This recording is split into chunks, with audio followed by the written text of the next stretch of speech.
Hi, everybody. Thanks for coming. I'm glad to see so many people here. This is wonderful.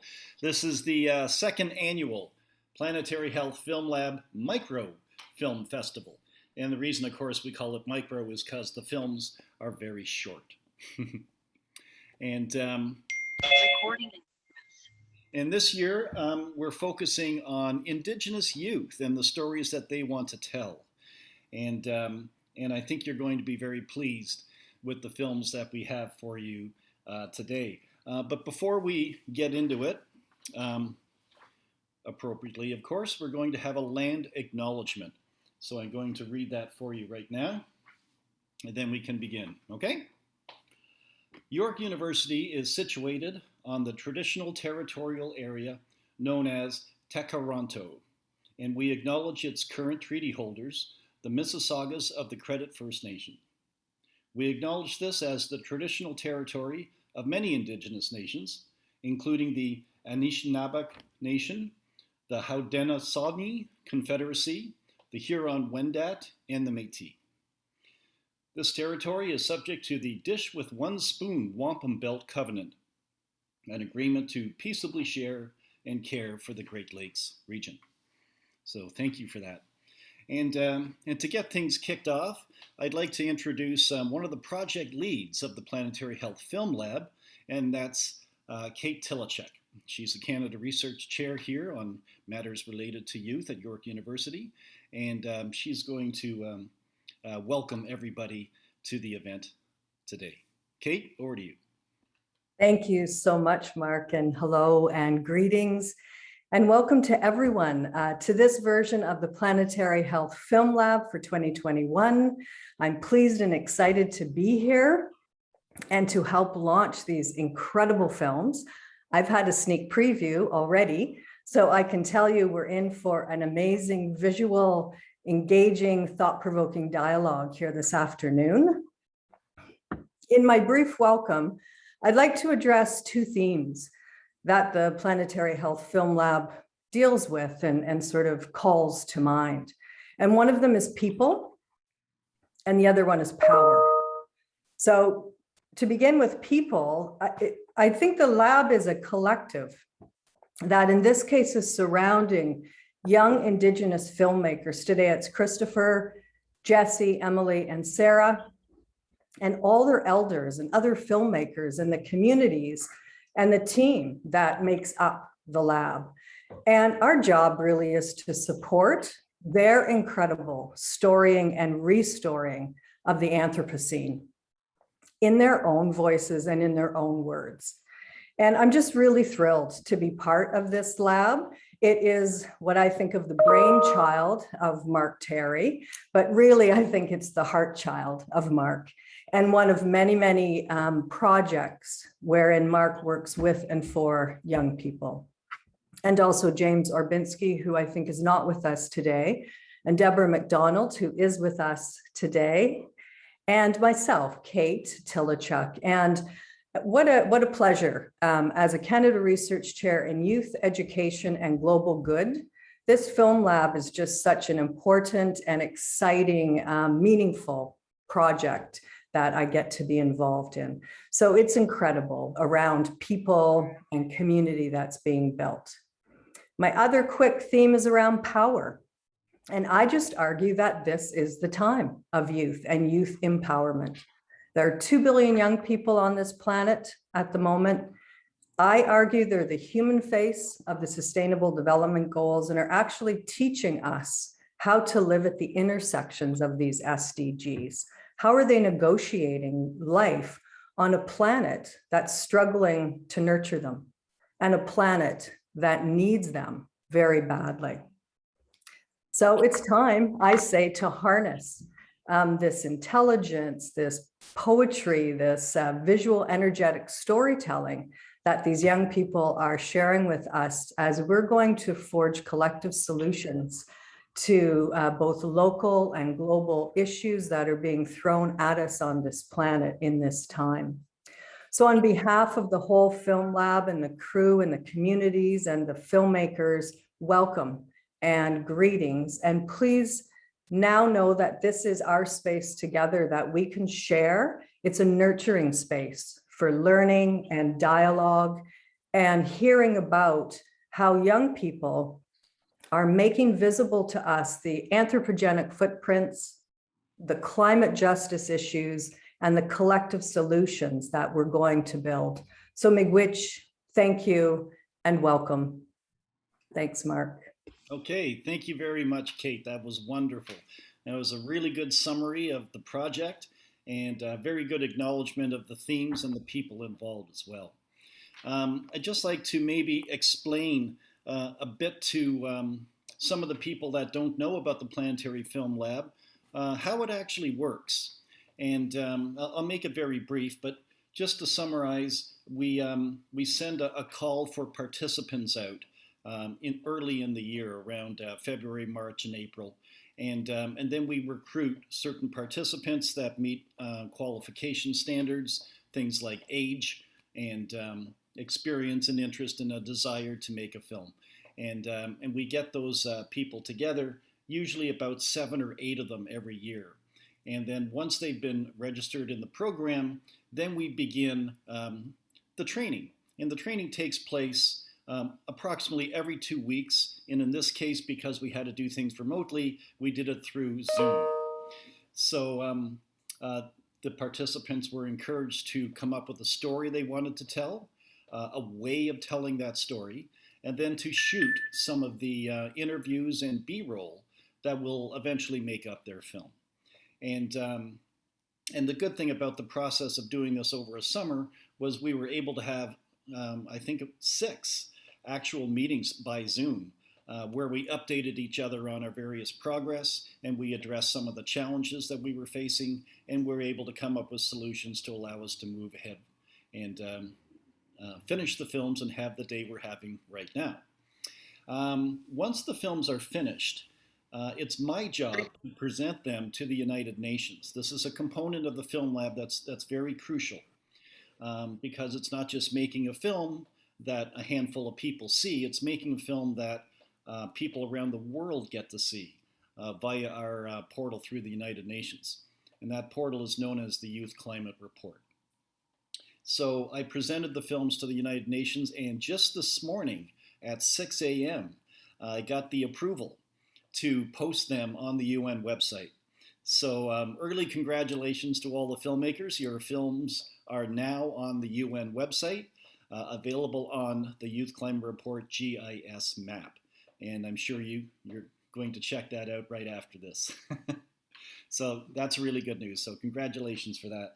Now, in addition to that, at COP26, which is going to be held in Glasgow this November, the films are going to be presented throughout the conference, and in particular during a press conference on the second day of the Climate Summit.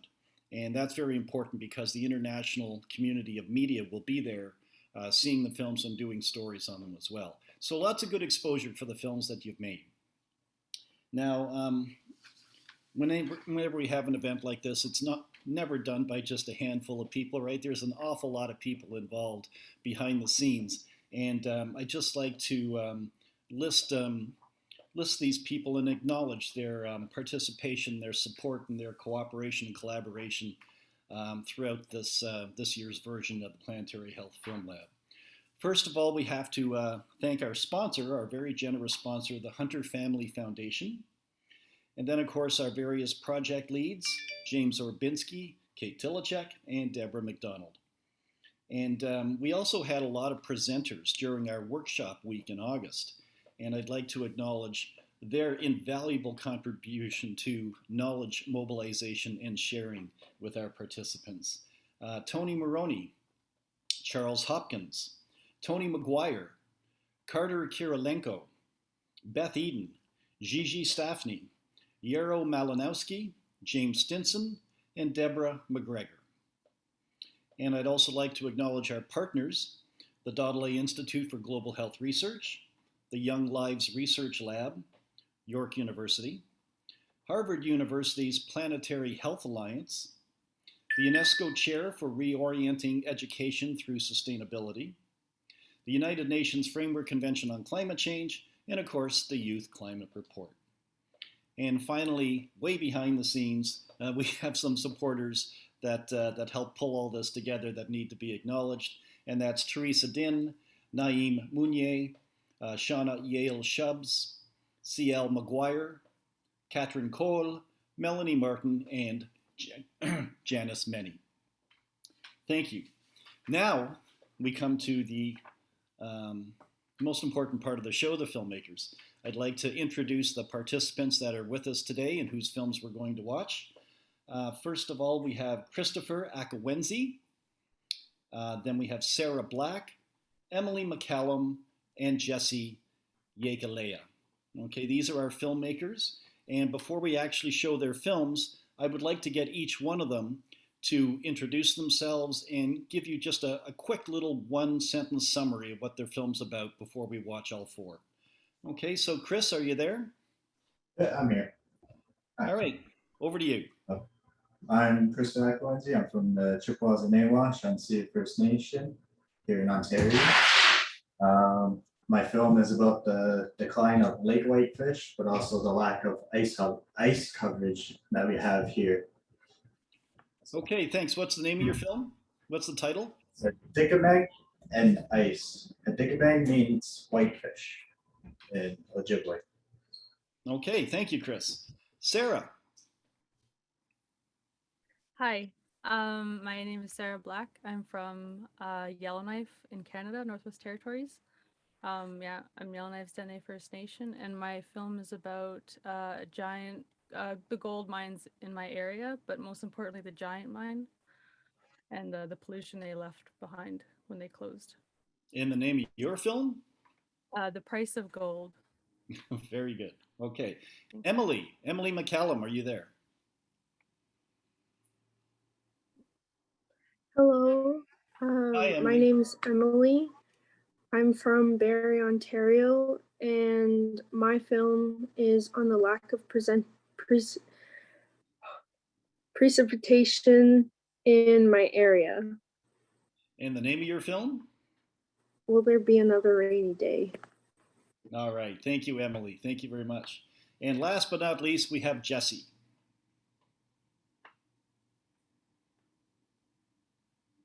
Are you there, Jesse?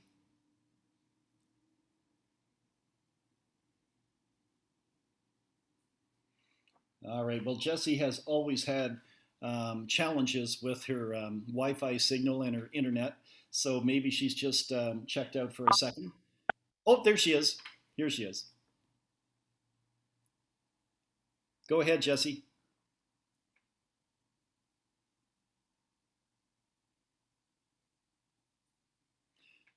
All right. Hello, could everyone?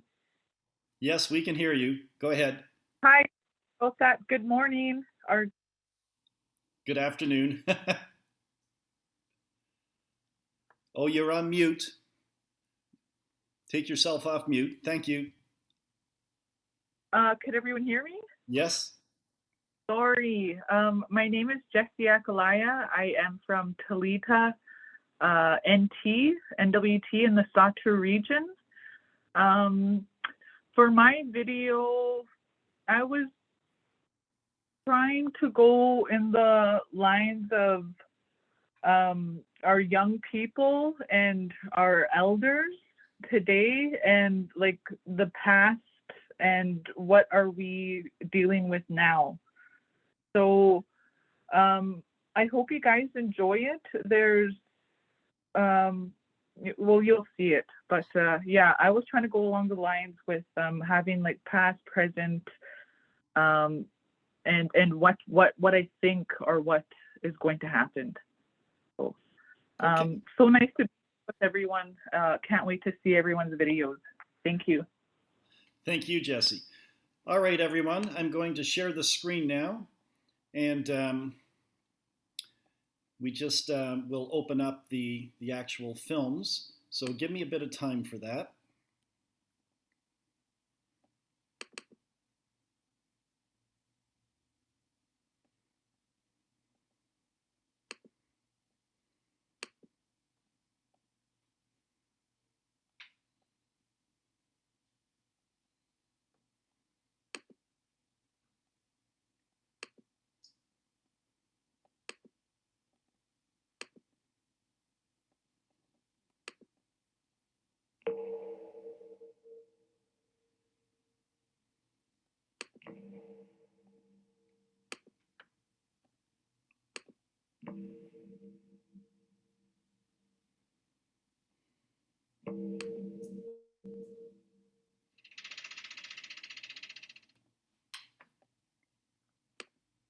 My name is Chris Arakwenzi. I'm from the traditional territory of the Saugeen Ojibwe Nation, which is located on what is known as the Bruce Peninsula, Ontario, Canada. The Saugeen Ojibwe people have depended on the resource of fish and the waters to provide food, culture, and economics needs to survive since time immemorial. I come from a fishing family, and fishing has been an important part of our lives and our livelihood. My parents owned and operated a sustainable fishing business selling native fish at local markets around the area. Over the last decade, however, we have noticed the impacts of climate change on fish populations, especially lake whitefish. Andrew Akwenzi, I'm from the Chippewas and Nawash, sustainable commercial fisherman.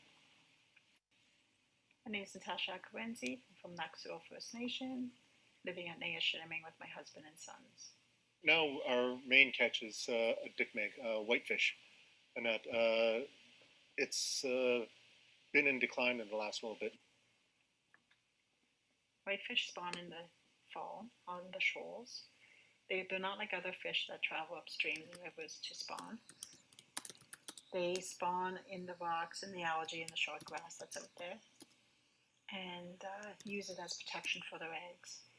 The ice forms slowly over the winter and offers more protection to their eggs and their young ones as they hatch very early in the spring from the wind and the wave action from being washed away and into the deeper waters where the predators can find them.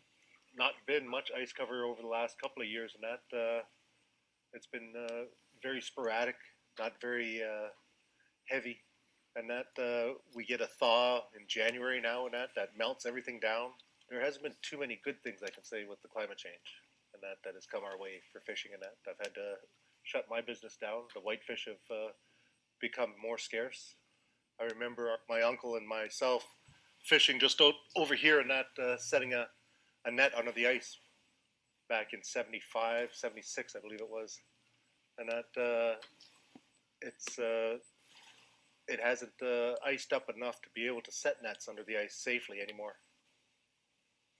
In 2000,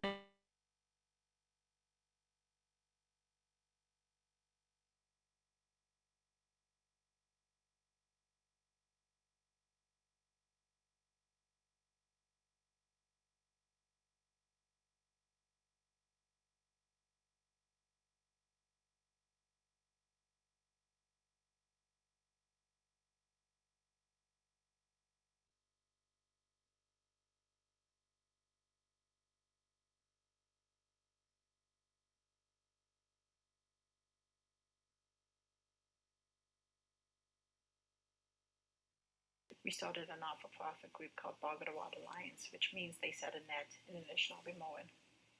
It was to look at the whitefish decline and climate change. Also, be able to cross nowadays, the ice barely forms. Pack ice comes in, pack ice goes out. It doesn't get thick enough to do anything on. In early 2018, we started a not-for-profit group called Bogatawa Alliance, which means they set a net in additional mowing. It was to look at the whitefish decline and climate change. The other things that we have done with it is hosted many events, something like ribbon skirt making, to shoreline cleanups, to fishermen celebrations. Right now, I'm currently working at the Fisheries Assessment Program as an Indigenous Ecological Knowledge Interviewer in my community. These interviews are focused towards the decline of lake whitefish, but also the fishermen and women stories they like to share.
Have you ever wondered what would happen if there was a lack of precipitation?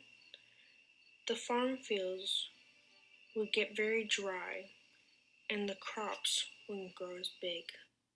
There are many droughts in southern Canada. For example, there are many in the prairies. In 2016, there was a massive wildfire in Fort McMurray which burnt approximately 1,450,000 acres of land. It also burnt 2,400 homes and buildings.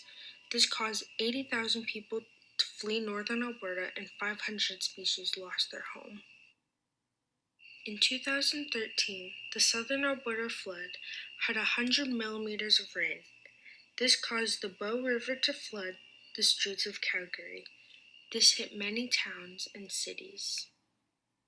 In 2021, Northern Ontario had approximately 167 wildfires and burned 850,000 hectares. Lightning and very dry weather caused these fires. This is because of the lack of precipitation.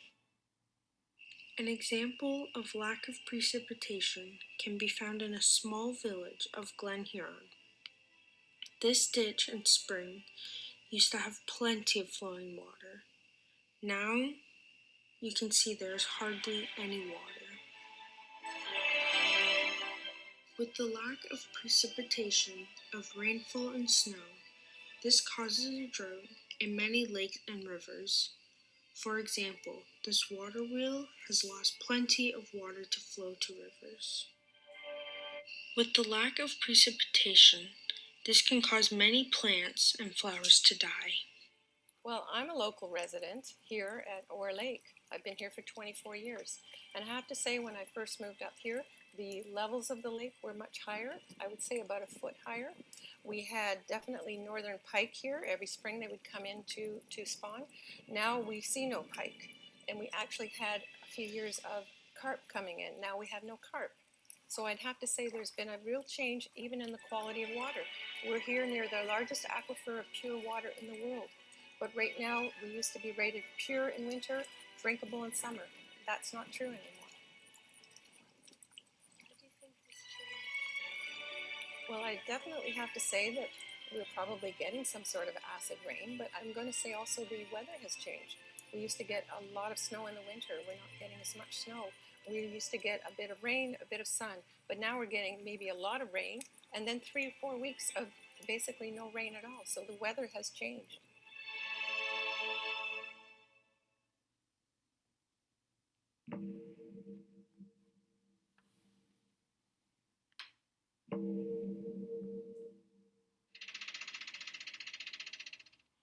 Billion now, I think, taxpayers' dollars. So you and your family and everybody else in this country is paying for this catastrophe that's happening up north. That's giant.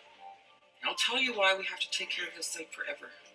Biggest concern is arsenic, especially arsenic trioxide. One of, if not the most toxic forms of arsenic. A single teaspoon will kill a person, and there's 237,000 tons of it underground. They did the math before, and it could kill the world like 10 or 11 times over. Pretty much everyone's affected by it. It's almost like salt or flour. Water naturally drips steadily, so we have to pump this water out, treat it at the water treatment plant, and then we discharge it. Because we have to ensure that the water never touches arsenic, and then it's a catastrophe after that. At C1 pit, this is the single greatest risk on site at Giant. Literally just like an open bowl with a creek running next to it. If the creek were to ever overflow, it would fill up the underground and all the arsenic would get saturated. We'd all be doomed. That arsenic dust would start washing away. But then it would start leaching tremendously. If the site were to ever be forgotten, and if water were ever to fill up the mine and it get into Great Slave Lake, it would drain into Mackenzie, which makes its way into Alberta, and then it could go up the Decho, up into the Arctic Ocean. Right now, they pump it out before it fills up the mine. Even the cleanup that they're doing right now, it's just a temporary fix because they're just freezing for preventing it from being mobilized. Permafrost is not intact. The miners have taken out the soil and all that kind of stuff, and they've dug and dug and dug. You need that overburden because that's your insulation. It affected the chambers from continuing to stay frozen, so that's the reason why they have to freeze it now. It doesn't just go away. The tailings are exposed, and so the wind can take the dust, and you'll find arsenic 25 kilometers away in the trees, in the soil, and the plants, and the vegetation. There was rabbits that they sampled, and a lot of them had calcification on their bones. Something's not right, and they're being contaminated. There used to be a lot of smoke, though. The elders, like my dad, they know the difference, like they knew. But who do they talk to? They just have to talk among themselves. Winter time when it will come this way, going to the snow. The kid eats snow, got sick and died. Even a dog, hand, pus and stuff like that, could shoot him. My dad used to sit his nets on the 2 islands here, and that's how he feed his dogs. Right? We were getting fish right between Dilo and the giant line. Slowly the dogs started dying. And you noticed the fish weren't the same. When you clean the fish, they see something. They know that smoke lands somewhere, right? Way down to the lake, he saw a ptarmigan. We're gonna pluck it and start cooking it, but when he lifted up the feathers, it didn't look right. So I just prayed over it. But they've always said that it was safe, so everybody continued to swim, feed their dogs and things like that. How people died, they still say it's safe. But it's not safe. Once it's disturbed, the soil and everything, it's all... Very first time we got our arsenic testing for the kids was really high in their toenails. And they were always outside. Every single day they were playing outside. You said you would always swim there? Mm-hmm. Where? Like in that, you know where the ends right there? Mm-hmm. That's where they go. Or putting their heads underwater and just like playing around, splashing. Remember I told you guys not to put your head under the water though? I could go. And then after they get better, I get sick. And then we got called, and she said it's probably because you guys are eating too much fish. And I said, well, it can be, because my kids don't like fish. Like a year later, I think, because we were living uptown by this point, we redid the testing, and the arsenic levels for the kids all went down. And that's because they're not playing outside down here every day. Why, when the doctors and the scientists had concerns all the way back in the late 1940s, things didn't really move until 1967, 1970. There was concern with the miners. They knew, the health officials, the government officials knew what was happening. Even before the death of the child, there was, amongst residents, yelling concern.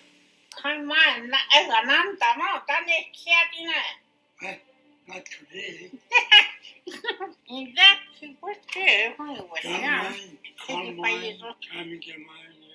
I work hard for my kids. They had cancer too. So you worked at Con Mine? Oh yeah, 18 years. I was a trackman, I was a blaster, cage standing, I was a hoistman, and the conditions of my health and everything else, it was all due to the thing mine, in the dampness and everything else, my bones, and my age is 63. It was in the water, leaching through the rock, and if you work the old side, a lot of my friends are gone because of the exposure we had to all kinds of stuff down there. They wouldn't admit to it, but that's exactly what was, the arsenic. That's why there's a lot of animals coming to town now, because they've got nothing for them to eat. They can't talk. We can see how they are surviving and whether they're eating. Is it safe for them to eat here? If I go my cabin, I never see no bear, nothing. I never see no rabbit, nothing. You should be lost. He used to take snow from the back of the warehouse where there's no dogs around, or this fresh snow just landed, just to make tea. And he put it in the hook. It's like, glossy. Didn't taste the same. Behind my warehouse, you should be lost raspberries. Nothing now, nothing growing. There's some woman to wash her hair with the snow. They melted, they said the hair all fell off. That was not too good. Eating no berries. But then hearing some elders tell stories about how that area used to be really, really beautiful. Mom, when she was little, and Grandma, they used to just go right across here and go berry picking. Our generation never got to it. It's just something growing. We need to be protecting the lands and cleaning it up. So you saw it on 3 separate occasions? Blue sap. Blue sap. Never seen blue sap. And who's going to help us? Maybe it can cure cancer. So Con turned their arsenic into sludge? I don't know much about Con. I know. That's the untold story.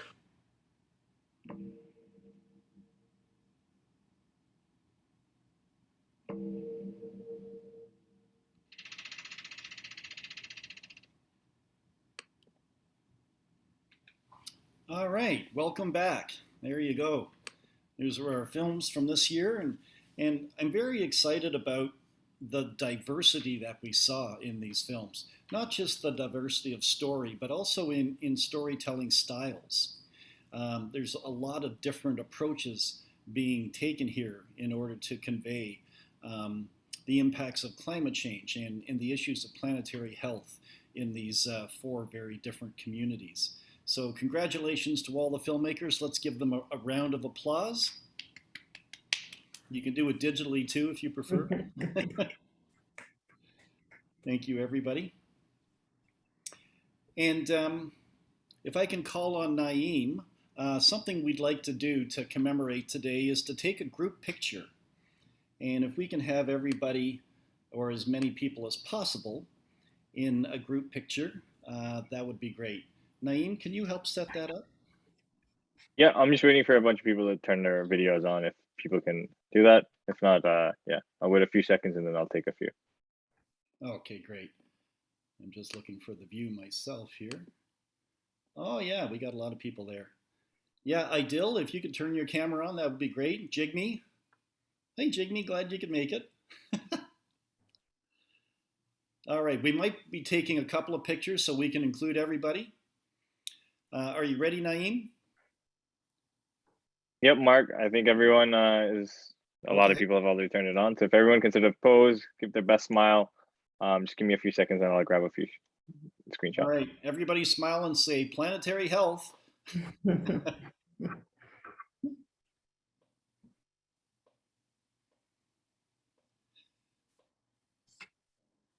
Hold that smile. Okay, Naeem, you got enough? All good. Thanks, Mark. Did you need another screen? Nope. Everything was done. Great. Yep. Okay, thank you. Now comes the fun part. We've seen the films, we've met the filmmakers, and now you can speak directly to them. Does anybody have any questions? And if you do, please identify the filmmaker and or their film so they can answer you directly. Just put up your little digital hand or your physical hand if you prefer, and I'll try to spot you. Yes, Kate. Kate has a question. Well, actually, it's not a question. It's just a comment. It's congratulations and thank you so much for sharing those incredible images, particularly mixing the past with the present and then thinking about what we can do into the future. So I just think the films were incredible. Thank you and congratulations on all of them. Thank you, Kate. I couldn't have put it better myself. They worked very, very hard over the summer, and they had various challenges and conflicts in their own personal and professional lives, and with the internet, of course. But they were able to overcome everything to come up with the films you saw today. So congratulations once again from me as well. Did someone else? Yes, Patricia. Hi, thank you to all the filmmakers. I'd like to echo what Kate said. They're amazing films.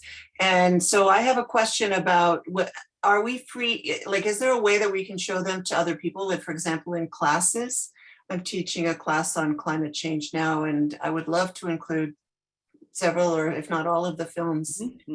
Well, the films have gone public now through the United Nations website. So can you send us the link? Or Yes, bear with me. If you want to speak to any of the filmmakers directly while I'm doing that, that would be wonderful.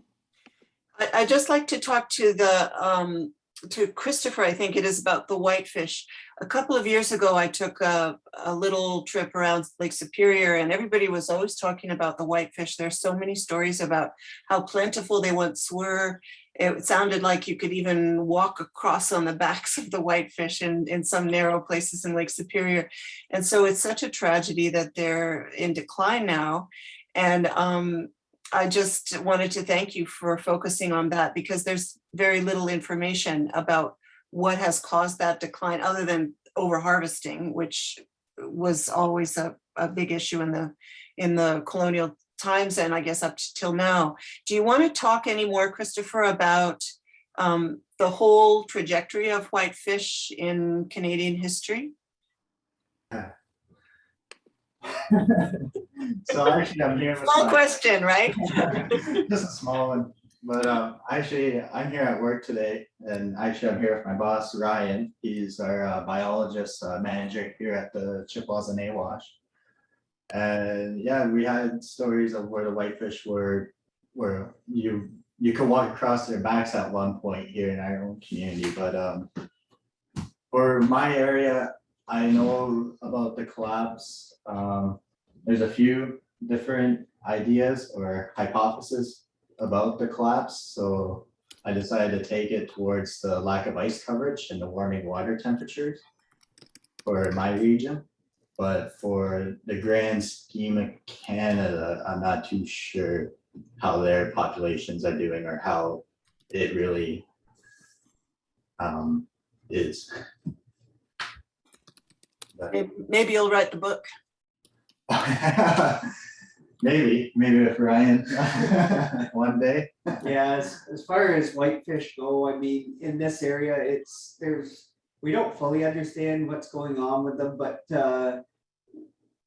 there's likely it's complex, and it's likely a number of things going on. Chris already spoke about climate change, but then there's also invasive species, in particular invasive mussels that are basically filtering out the bottom of the food chain with respect to plankton. There's introduced species such as salmon that are put in the waters for the sport fishery. I don't know, the list goes on and on. There's a whole bunch of things probably going on, and we aren't fully sure how those all connect together, and but it's complex, I guess. We're working towards it, though. Yeah, that's something that Chris and I work on every day, that question. Yes, Tony. Take your self off mute. Sorry, I had to unmute. I'm wondering if the Canadian government, if there's any way of approaching them to help the supplementing the waters by doing like fish farms of some sort. I mean, there's so much Canadian government money just going out to the wrong places, but things like this should be approached with on legislature. So I'm wondering if there's anyone or anything we can contact the director here of this documentary, since he's working on that kind of thing. Maybe have you ever tried to approach the government about it? Tony, is this a question for Chris? Yes, sorry. I was referring to last, yeah. Sorry, and that was you put that in the chat, if I saw that correctly too. The question. So yeah, go ahead, Chris. Go ahead. So I don't think there's I guess we could talk about the TWG project then. Currently we have a project together with Gigo Research Initiative, which is looking into the collapse of lake whitefish, but also the interactions between lake trout, the stocking of lake trout. And so right now with that partnership, we're working with Parks Canada, the OMNR, or sorry, it's The MNRF, they have a new abbreviation, and we're also working with a few other universities as well. We're working with Trent University as one with another project, Bamaj Prod, that's looking into the shoal assessment. We got an underwater drone that's actually going to be going down into the water this year, and we're going to be checking out the fish, all the shoals. So I guess there's like a little bit of money here and there, all spread throughout different grants and stuff. Just not, I'm just not sure if there's really one that's just specific to what you're talking about. If that answers your question, sorry. Well, yeah, I'm just wondering, I mean, it's election time, and if you're going to talk to politicians in your neighborhood, these are the kind of subjects you should be bringing up when they have the Q&As. Yeah, no, that's for sure. We're always busy here to always try and get things going and try and get things brought up to the highest level that we can and get things fixed, well, figured out. We've had those meetings everywhere up to the minister level. So yeah, it's happening and has happened, but it's a tough fight. It's a long battle. Yeah. Okay. Thanks. I just want to move on.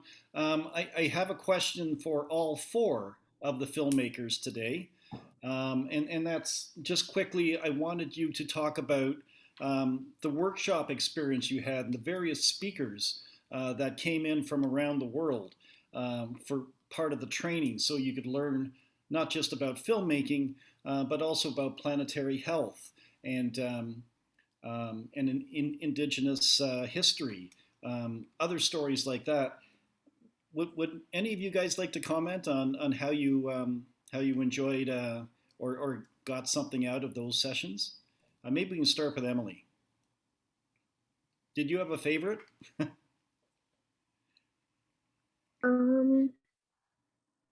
I think I learned a lot of new information that I could give to others for future.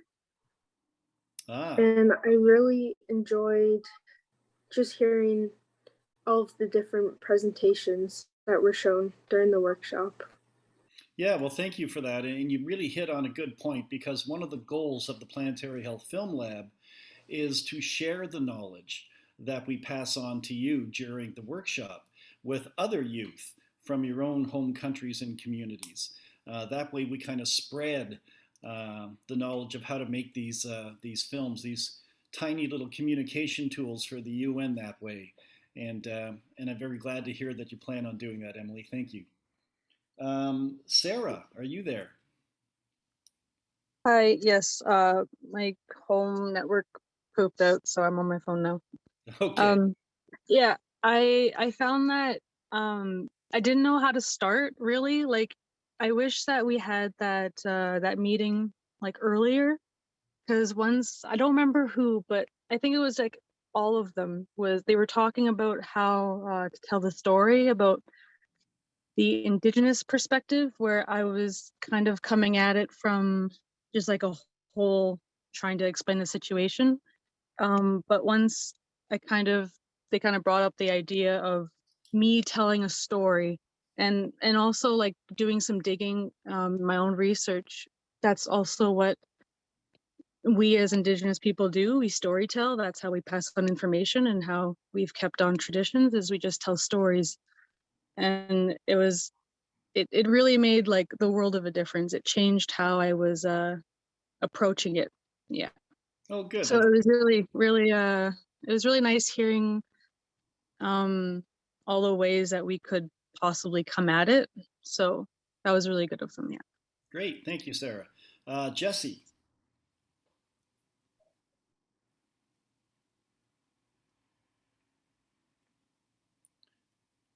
Jesse's the one that usually has internet challenges. Okay, let's in the meantime go to Chris.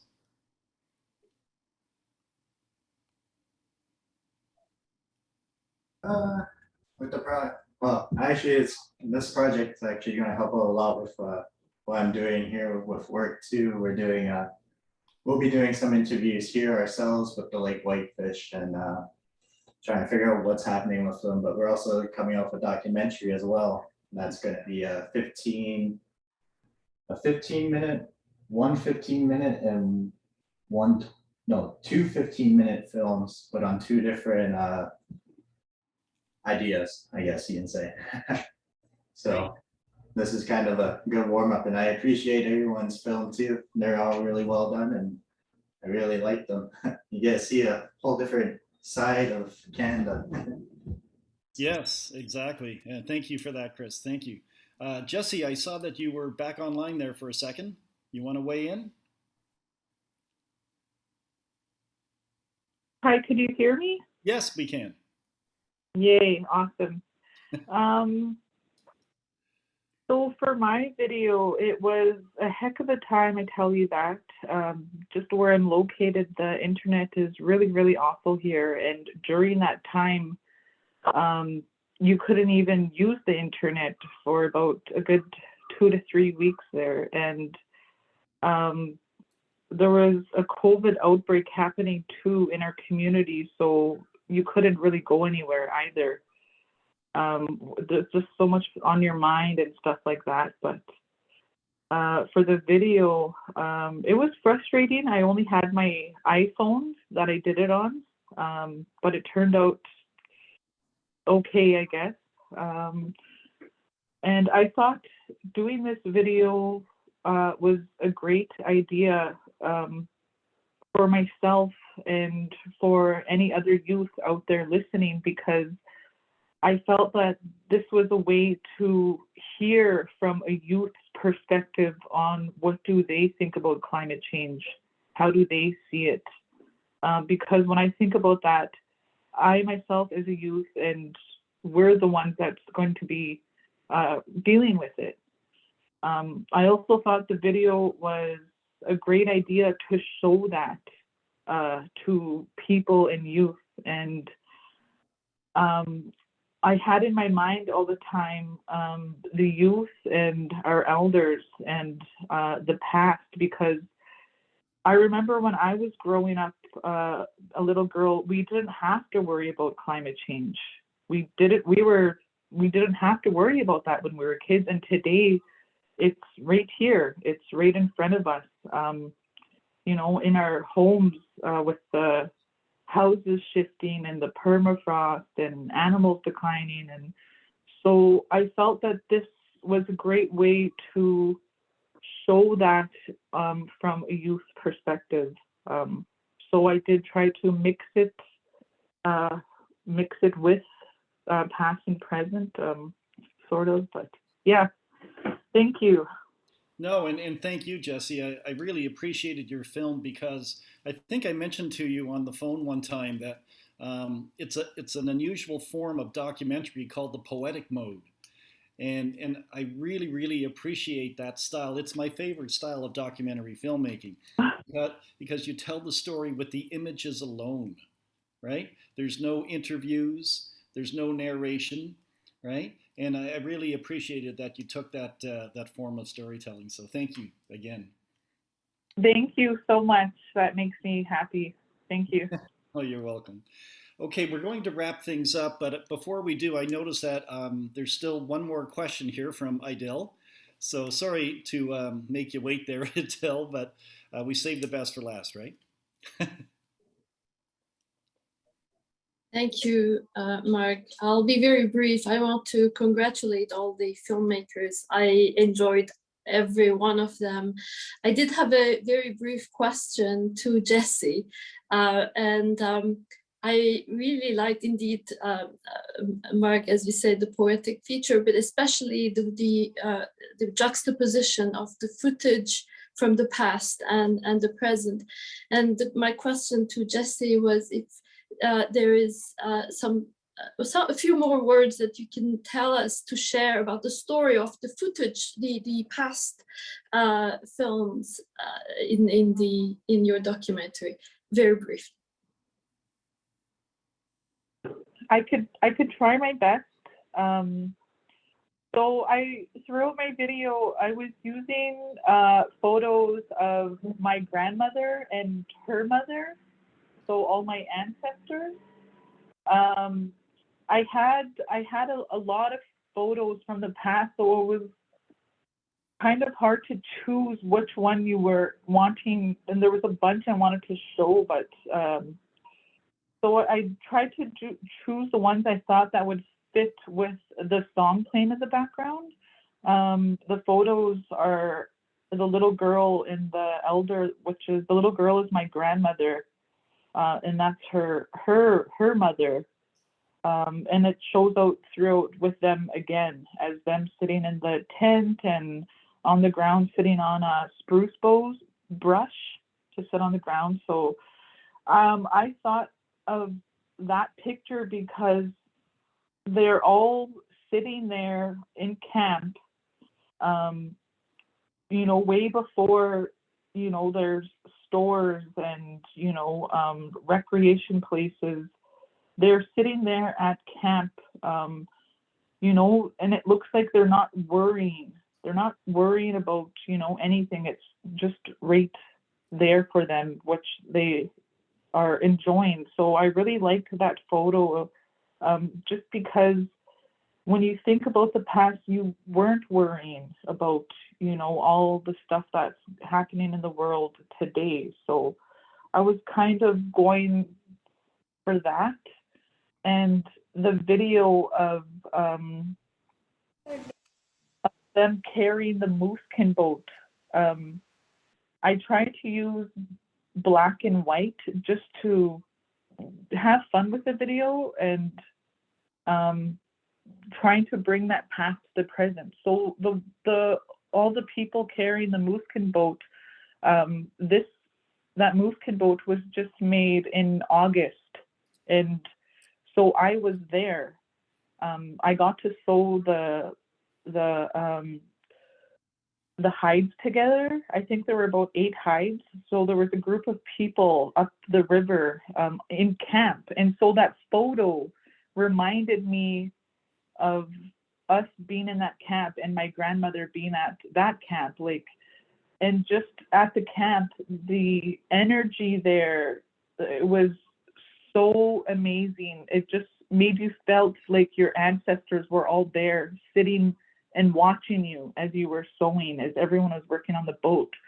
So I kind of really, that photo is the one I really wanted to use because it made me felt like this is how it must have been, in the past, where everyone was at camp, working together, having fun, not worrying and sort of thing. So that's where I was trying to go. I was trying to do a mix of it sort of thing. I'm sorry, I'm just a little nervous, but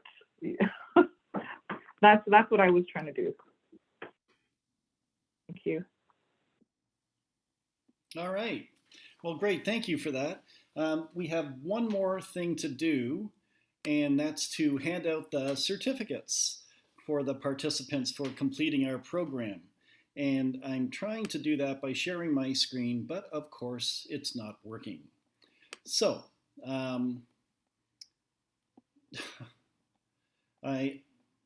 not quite sure how to do this. All I can do is say, once again, congratulations to the filmmakers. Your certificates are going to be emailed directly to you. I was hoping to share one of them on the screen, but of course that's not going to happen. So I'm going to email it to you. I did want to tell everybody else here, though, where the films are going to be seen after this. And one of the things I wanted to, one of the places they're going to end up is at Harvard University's Planetary Health Alliance. This is a program that they have that's been running for a few years, and they're going to post the films on their website. Also, the Foundation for Environmental Education. This is a very old program. Old is the right word, but they've been around for about 40 years, and they're out of the University of Copenhagen. And they run a program called the Young Reporters for the Environment. And they have their own films that are made by young people from around the world. And this is going to be part of their library as well. Of course, we're going to show it at COP26 in Glasgow in November, as I mentioned previously. They're also going to be featured on a presentation that I'm going to give related to the Sustainable Development Goals at a conference UNESCO is holding later this year. And finally, they are currently being considered for a television streaming service called Earth X TV. Okay, so that's Earth, small x, capital TV. That's a streaming service that, as you can imagine, deals with environmental films. And they're looking at the films now to stream them on that channel. Okay, so that's the future of these films, as well as the future of the filmmakers who plan to share what they've learned in the lab with their own community and other youth that they know, so we can expand and continue to make films like this in the future going forward. So unless there's any last second questions, I'd just like to thank everybody again for coming and for being here today and sharing this very special premiere of some very special films. Are there any last minute questions? Because we hit our time right on the nose. Are we good? Can I make a comment? Sure, Tony. Nice brief one, please. Yeah, I have to say, since 2014, I hired Daniel Kay, who's native to Canada, and he's been one of the best sound recordists I have ever worked with, and he works so hard. And I find that with a lot of my native friends, Tim Smith, who's a guitar player and guitar teacher, one of the best guitar players I know. So I find Indigenous people very hardworking. So I would not hesitate to suggest them to anybody too. So these filmmakers should pursue their passions here. Excellent. Thank you, Tony. Thank you very much. Anybody else? Any last minute comments? No? Okay. Well, great. Well, thank you all again for coming. Participants, you will be getting your certificates very shortly as I email them to you. And thanks again for participating. Thank you as well to the Donnelly Institute for Global Health Research, Young Lives Research Lab, and the United Nations Youth Climate Report for making all this possible. Thanks, everybody. We'll see you again. Take care. Thank you. You're welcome.